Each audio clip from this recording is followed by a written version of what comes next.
Hi everyone, David Aragona and Mike Beer here, taking a look at one of the feature races on Saturday at Belmont at the Big A. Race 10 is the Grade 3 Glen Cove, this one going the 6 furlong distance for the 3-year-old fillies on the turf. Before we get into the handicapping of this race, though, I want to remind everybody that we did recently launch a podcast at DRF. It's called Off the Track, hosted by Gino Picola. He's had some great guests on recently, jockeys, trainers, other participants in the game. Last week's guest was Ned Toffee, of course, Spendthrift Farm, and timely since Ted Noffey, the horse, it looks like one of the major players in the Breeders' Cup Juvenile, coming up to the Breeders' Cup later this month. So definitely check out some of the stories that Gino and his guests are telling at Off the Track on Spotify, YouTube, Apple Podcasts, or Amazon Music.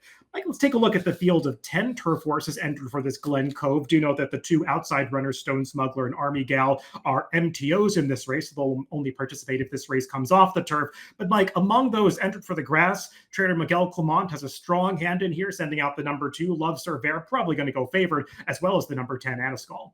Yeah, very, very strong hand for sure. I do think you made Love Cervera the morning line favorite. I do think she's the horse to beat. Horse who, I guess at times could be compromised by pace, and we'll see how that plays out here. But her overall form is rock solid, David. I thought she was the horse to beat in here. Yeah, really love Soiree. Just needs a little bit of pace to close into, and she's typically pretty dangerous in the sprint races on the turf. Let's take a look at the Time Form US pace projector to see if this race could set up for that morning line favorite. And Mike, I see some speed in here, but it does feel like the number 5, Pop Idol, is quick enough to get to the front if John Velasquez wants to send her in the same way that he did from an inside post position to back in the Galway Stakes. She showed a lot of speed in her last start. That didn't quite work out for her, but she does feel like she's the quickest early. Yeah, it really does. The more you look at the race, the more it just feels like, maybe you'll get a little bit of more speed this time out of the number 4 in this race, Me Governor, because I think that horse has potential to maybe go to the lead. But I don't know, man. It feels like the 5 just might be in a position here. The last 3 races of her career, they've just put her on the front, and might get more of the same here. Let's go through this field, beginning with the number 1, Italian Soiree, a horse who upset a graded stakes in a turf sprint at a big price 2 back at Saratoga, winning at almost 15-1 in the Coronation Cup. And she got a very good trip in this race, was able to save ground around the turn, went around one rival, right back to the inside in the middle of the stretch to run this field down. And Mike, she's a horse who had shown some talent on the turf before then. Maybe the trip's not always working out for her. It worked out on this day, but she came back in a stakes race at Kentucky Downs last time and was pretty disappointing, albeit from a wide, difficult post position. Yeah, didn't run well in that race. Was stuck on the outside, and it was Kentucky Downs, but she just didn't run well in that race. I feel like I don't want to take too much away from her for the win 2 back, David, but it feels like the trip just sort of made all the difference in there. It's also at least worth noting there were some really poor performances in that race from horses at really short prices. So I don't want to knock her too much because she's probably a price again in here, and I do think she's pretty good. I just feel like this might be another tough spot for her. The number 2, Love Cervera, the horse that I pegged as the morning line favorite. And she was a stakes winner over this configuration going back to May when she won the Take the 8 train from off the pace. After that, she went up to Woodbine, won another turf sprint stakes race. She did lose to a couple of rivals that she'll meet again here in the Galway, but her most recent start at Kentucky Downs, Mike, you could argue that maybe she was a little unlucky not to get the job done in there. We'll take a look at the stretch run of that race because you can see as we pick it up, she is way back at the top of the stretch. Joel Rosario did a good job getting her over to the inside around the far turn, but it could be tough to sort of pick your way through traffic over Kentucky Downs, that turf course where some horses are just trying to figure out how to run up and down, and trying to weave through traffic can be a difficulty for a lot of fillies. And she does make it towards the inside, ultimately switches off in the late stages, but once she finds daylight, she is absolutely flying across the wire, just kind of runs out of ground here. Yeah, it runs really well in this race. And you're right. I mean, listen, maybe she was a little unlucky. I don't think Rosario made any mistakes in this race. It's just the way that trip worked out. And she did run at the end. I think it's also worth pointing out that, at least in my opinion, the horse that wound up winning that race is really, really good. So that all in all, really good effort all around for Love Cervera. It's interesting, too, because when she won the race 3 back at Woodbine, man, they put her right up close to the pace, and she ran fine with that running style. I guess maybe she's just not really capable of that. And that was a pretty slow pace, but we'll see what kind of trip she works out. You mentioned too that she lost to a couple of these rivals 2 back at Saratoga. That was a pretty tough trip for Love Cervera. They're stuck 5 wide around the turn.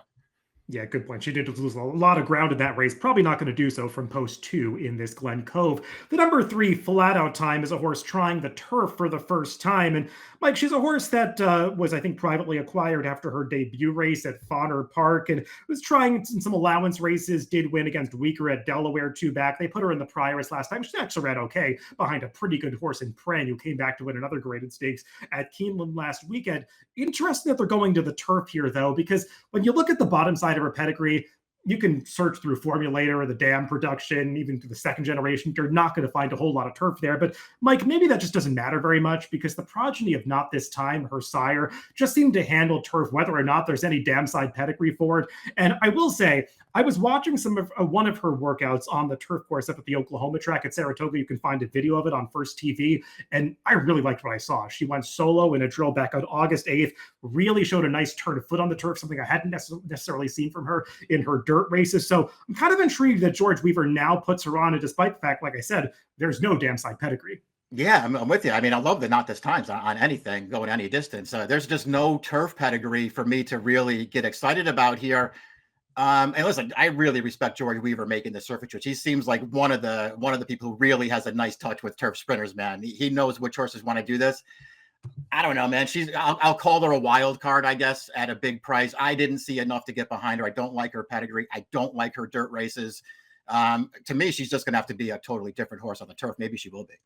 Yeah, and I'll just say, it's not just my eye. I remember looking at the Deer of Clocker report that Mike Welsh puts together before the Prioress last time, and they were raving about her turf workouts before that race and kind of wondering why she was running on the dirt. We'll see if it makes a difference switching to turf here. The number four, Me Governor, is a horse who's coming off a career best 85 buyer when she won an allowance race at Colonial Downs last time. She beat a horse, Isle of Capri, who did come back at Aqueduct in her next start against Allowance Company. Was a mildly disappointing fourth as the favorite in that race. But Mike, this is a horse who has run well at this kind of level in the past. Actually was a stakes winner going this distance at Aqueduct, beating Annascall back at the end of her 2-year-old season. So she kind of is what she is on paper, but she fits with this field. Yeah, I think she does. I mean, maybe she's at her best on the early lead, but she's run fine from just off the pace, and maybe that's a trip that she'll get here. The only time that she's actually been on the lead since she won that stakes race here at the end of last year was two back going a mile. It's just a little bit too far for her. She's fine, and she's probably going to be a fair price in this race. I'm not going to knock her. I'm probably not going to bet her either. The number five, Pop Idol, Mike, with this, I think one of your better opinions of the entire Saratoga meet, but I know you really liked her in that Galway Stakes at 17-1. She got the job done with an aggressive ride from the inside when gate to wire. We'll take a look at the replay of that stretch run. You'll notice also in here, Abientot is the one closing down the outside, and the white cap, Love Soiree, ultimately finishes third in this race. As Mike said, that one got a very wide trip, but take nothing away from the winner, Pop Idol. She was coming off a layoff here, went fast early, got a bit of a breather around the far turn, but I like the way that she picked it up again once they got into the stretch to hold these closers at bay. Mike, they came back against older horses in a stakes race up in Canada, and that was a trip that turned out to be pretty taxing because she went all out in the early stages against a fellow speed rival, and they both paid the price. Yeah, she got hooked into a fast early duel last time, and that didn't run as poorly as it may look on paper in there. The win two back, I was actually kind of surprised that she made the lead sort of as easily as she did up at Saratoga, but she did make the lead. She wasn't going slow, but she also wasn't under a ton of pressure up there on the front. I just felt like the trip really worked out for her in the Galway 2 starts back, but she still ran really, really well in there. It's interesting too, David, because we talked about the pace projector already. When I first started going through this race, I just felt like, her last 3 starts, they've been using her speed, and the 2 stakes wins, she went wire to wire. But one of the things that I really liked about her at Saratoga 2 back was the fact that her first 2 career wins, and I know they run a different surface, she looked perfectly comfortable to me sitting behind horses and then running through the stretch. And so I just feel like if she has to take that trip, it's not an issue for her. Big bounce back potential for her here in this race, I think. Yeah, if I recall, there were like 5 speeds entered in that Galway, and 4 of them scratched out, and she stayed in. So it's nice to know that at least she's got that versatility to go to the front or not. The number 6, Somnium, is a horse who's won her last couple in a row, but obviously against a weaker company than she's going to meet here, winning a couple of races at Penn National. I will say, Mike, she was probably better than that nose margin of victory last time because it was an interesting trip. She was sort of blocked behind horses in mid-stretch, ultimately got out late, and she certainly has pedigree to turn into a nice turf sprinter, being a half-sister to not only Breeders' Cup Turf Sprint winner Caravel, but also Woody, who's been a fixture in stakes races on the turf for a number of seasons. Yeah, the pedigree's there. We'll see if she can finally, put everything together here and just run a faster race. You know, it felt like she just beat a terrible field, 2 starts back at a really short price. I mean, she really won that race easily at the end, but it just feels like there was nobody in there and it wasn't a fast race. And last time, you know, I'm kind of with you and I'm kind of not. She did, you know, sort of had to sit in there and wait for room. I thought she got it with plenty of time, and I still kind of feel like she might have been lucky to win that race. I mean, she just barely got the photo at the end, and the horse that she photoed with was really running past her at the end. The number 7, It Ain't Two, is a horse who's tried a variety of distances since coming to the United States. The 5.5 felt like it was maybe a little short for her when she made her U.S. debut in the Limestone. She was effective behind Love Surveyor in the Alley Wow, going the 6.5 furlongs distance up at Woodbine 3 back, then sort of had her stamina exposed going a mile 2 back in that Ontario Colleen, where she actually ran okay to earn a career best 84 buyer. And Mike, you might remember, I think we did a preview of the Music City last time together, and I thought she was pretty interesting cutting back in distance at Kentucky Downs, and I've got to say, having better at upwards of 30-1 in that race, her trip was pretty frustrating to watch. 100%. I didn't love the trip that she got when Love Surveyor beat her in the Alley Wow either. And I'm not suggesting that she was going to win that race. And so she probably just finished right where she was going to finish. But I didn't really love the position that she wound up in that race either. Listen, I don't think she was going to win last time either, because the winner, She's So Spicy, is a really, really good horse. But you're 100% right to be frustrated. That trip did not work out last time. She ran way better than it looks in there and was certainly going to be closer. She's a really interesting horse, and you know, she just needs to get the right trip. The number 8, Slightly Busy, a New York bred stepping out against the Open Company here. She actually ran really well in her return from a layoff back in April of this year, winning going this distance at Aqueduct, an impressive score over first level New York bred allowance competition. I've just been left a little cold by her performances since then, Mike. They did try to turn her back after a rout attempt at Saratoga last time at Aqueduct, and she just didn't run that well at a short price in a race where she looked very competitive with that field on paper. And I thought she was kind of dull, and I find her hard to back in this race off a performance like that. I agree with you. I mean, I don't really particularly like any of her races, and I was kind of surprised to see her entered in this race. I mean, you're not gonna get me to bet you in an open stakes race when you're losing to Blossoming Erudite and Linerite in a sprint over this turf course. Number 9, Abientot, certainly fits with this field. She's placed a number of stakes races on the turf, actually won the Matron as a 2-year-old over this course and distance last year with a big late run, and that's kind of her calling card. She comes with a big late kick when the pace works out for her, but it can be tough to time her move correctly. She was sort of moving too late at the end of the Galway behind Pop Idol in that replay that we showed earlier. And then last time in the Music City, Mike, I mean, like we say, it's easy to draw a line through Kentucky Downs races, and while she didn't have maybe the same traffic trouble that It Ain't Two did, she was pretty wide for most of the run around that turn. She really was. Very, very wide trip in that race. I don't really particularly care about that performance at all. The race 2 back, it's sort of an interesting contrast, though, when you're talking about horses that want to close. Her and Love Surveyor, you know, they just want to sit and make one run. And that's a situation where you can watch their 2 respective trips, and you can see how sometimes riders, you're damned if you do and you're damned if you don't, because the rider in Love Surveyor just decided to go early, and he just got stuck in the parking lot around the turn. And Dylan Davis with Abientot decided to wait, and he just sat and waited and saved a bunch of ground, and he just had way too much to do by the time he got this horse out into the clear. So we'll see what kind of trips she can work out. I really respect her, David. I think she's very reliable as a closer, and I'm pretty sure she'll show up here and run her race. We'll see if she gets the right trip.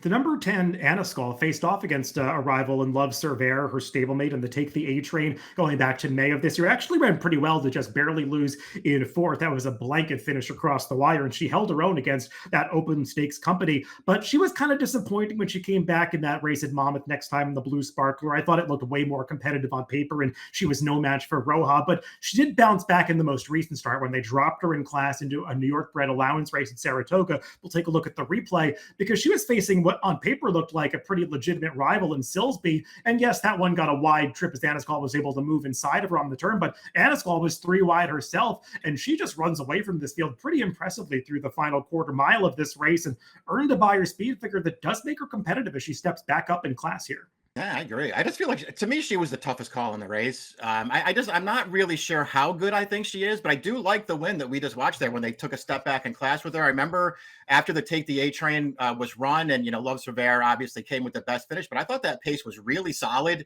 even though it may not look like it on paper. And this horse was right up close to it. I thought that was an underrated performance. you know, obviously maybe a little bit of trouble getting her 3-year-old campaign going, but she looked awful good last time. Let's go to our picks for this grade 3 Glen Cove on Saturday. And Mike, there are really two horses that I want in here. I'll get to my top pick in a second, but one of them is the one you put on top, it ain't two, who I liked last time and did think about going back to in this spot. Yeah, I'm going to go with her this time. We'll see what kind of price she winds up at, but it feels like she could be a really fair price in this race once again. And I feel like, you know, in 2 of her last 3 races, don't really love the trips that she's gotten, David. I think she could run a lot better. The number 3 Flatout Time, she's obviously a wild card in this field, but I do think that she's improved in her last couple of starts, ran better than I expected in the prior race last time, and I'm intrigued by the switch to turf off that career best effort in her recent start. Her workouts that I've watched, they do give me some confidence for the surface switch. 3-7-5-2 for me and 7-5-2-9 for Mike in the grade 3 Glen Cove race 10 at Belmont at the Big A this Saturday. Good luck if you're playing the races this weekend.